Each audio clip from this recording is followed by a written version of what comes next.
Today we'll be doing a step-by-step jelly facial, so let's get started.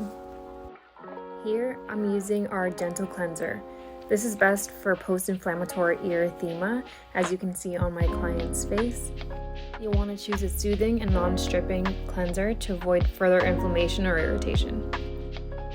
Be sure to be thorough about the cleansing step, as you'll want to remove any impurities such as oil, makeup, or dirt.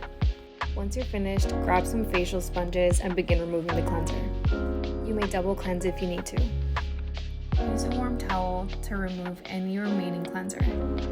Gently press the warm towel over the client's face. This will help promote relaxation. Using a cotton pad that's been soaked with toner.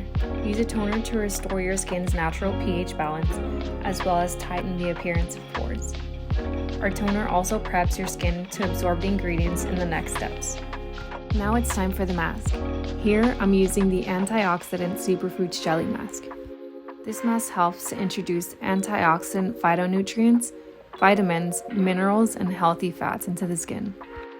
Acai, goji, and pomegranate are all vitamins and minerals that help fight inflammation, enhance elasticity, and brighten the complexion. You'll want to mix 1 scoop of powder to 2.5 scoops of water until it's smooth and pasty. Allow 3 to 5 minutes for this step. Apply a thick layer to the face and leave on for about 15 to 20 minutes. During this time, you can perform a neck and décolleté massage or a hand and arm massage.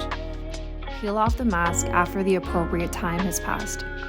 If any excess mask is on the skin, remove with the warm, damp towel. To conclude the facial, apply your favorite eye cream, serums, moisturizer, and sunscreen.